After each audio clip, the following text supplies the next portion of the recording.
Hello everyone, and welcome back to our channel.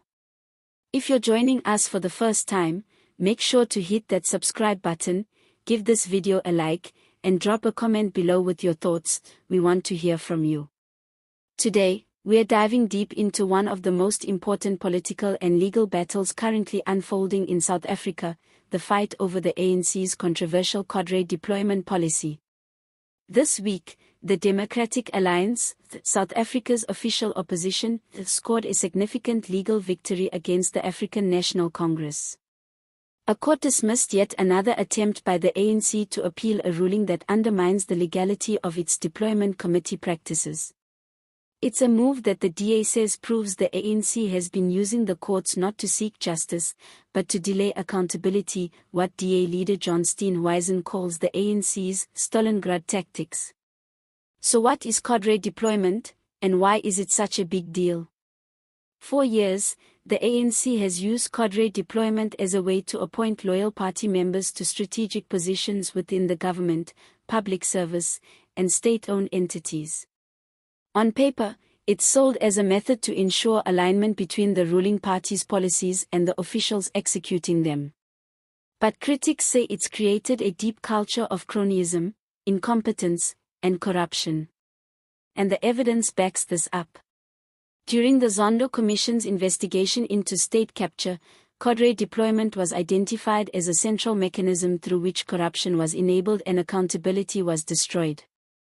Instead of qualified, independent individuals running public institutions, we saw politically connected but often unqualified individuals appointed, many of whom ended up involved in fraud, mismanagement, and maladministration. Now, let's talk about the legal side of this. The DA has been fighting a long legal battle to expose and ultimately dismantle the system. They've argued that Cadre deployment violates the Constitution, particularly the principles of transparency, fairness, and merit-based appointments in public administration. And in recent months, South Africa's courts have started to agree. Earlier this year, the Gauteng High Court ruled that the ANC must hand over records of its deployment committee, including minutes, emails, and decisions about who was recommended for key government jobs. The ruling was a major blow to the ANC, and it revealed just how far the party had gone to control public appointments behind closed doors. Instead of accepting the ruling, the ANC tried to appeal, a move that many saw as yet another attempt to delay the inevitable. But this latest appeal was dismissed, and the courts made it clear, Cadre deployment, as it has been practiced, is not above the law. John Steenhuisen didn't hold back. In a press briefing, he accused the ANC of trying to protect its politically connected comrades who've been placed in top positions across the state. According to him, the ANC is desperate to prevent the public from seeing how decisions about key appointments were made, not based on skills, experience, or integrity, but on party loyalty. He went on to say that this ruling reaffirms the need for South Africa to break free from the politics of patronage. For the country to move forward, he argued, appointments in government need to be made based on merit, not factional interests. But of course, the ANC tells a different story. According to the party, Cadre deployment is a legitimate political tool used by governments all over the world. They argue it helps them implement their electoral mandate and ensure stability in public institutions. But that argument has been badly damaged by what we've seen in practice: collapsed municipalities, bankrupt state-owned enterprises, and systemic corruption tied to politically deployed officials. From Eskom to Transnet, from the SABC to local municipalities, the fingerprints of Cadre deployment are everywhere. And ordinary South Africans have paid the price, with load shedding, water crises, failing infrastructure, and service delivery protests becoming a part of daily life.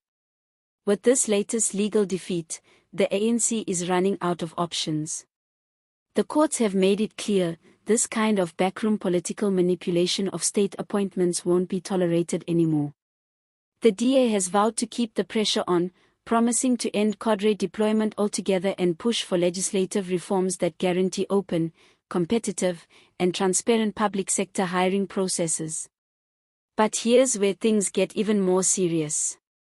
Political analysts are warning that this continued defense of Cadre deployment could cost the ANC dearly, not just in court, but at the ballot box. As we approach the next national elections, public trust in the ANC is already at historic lows. Polling shows that young voters, in particular, are losing patience with the party's excuses and its failure to clean up the state. The DA knows this, and that's why they're using every legal, political, and media platform available to frame themselves as the champions of transparency and clean governance. Now let's be clear, this is not just a battle about court papers or deployment minutes. It's a clash over the future of governance in South Africa. It's about whether public institutions will be allowed to operate independently and professionally, or whether they'll remain captured by party structures. It's about whether corruption will be dismantled from the top down, or whether we'll continue to patch over the damage while the rot deepens underneath. And let's not forget, Cadre deployment is more than just an ANC issue.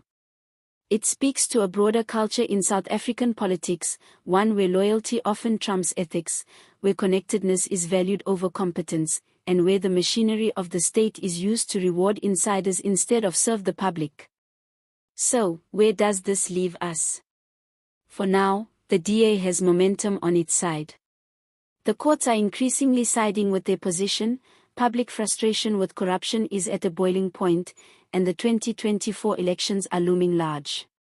If the ANC continues to fight for Cadre deployment, it may find itself defending an indefensible position, not just in court, but in front of the voters. And for South Africans who care about good governance, accountability, and the future of our democracy, this is a moment to watch closely. Thanks for watching, everyone.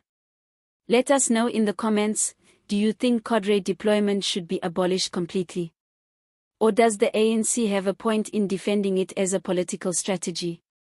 Don't forget to like this video if you found it informative, share it with others who care about the future of our country, and of course, subscribe for more in-depth political analysis and commentary.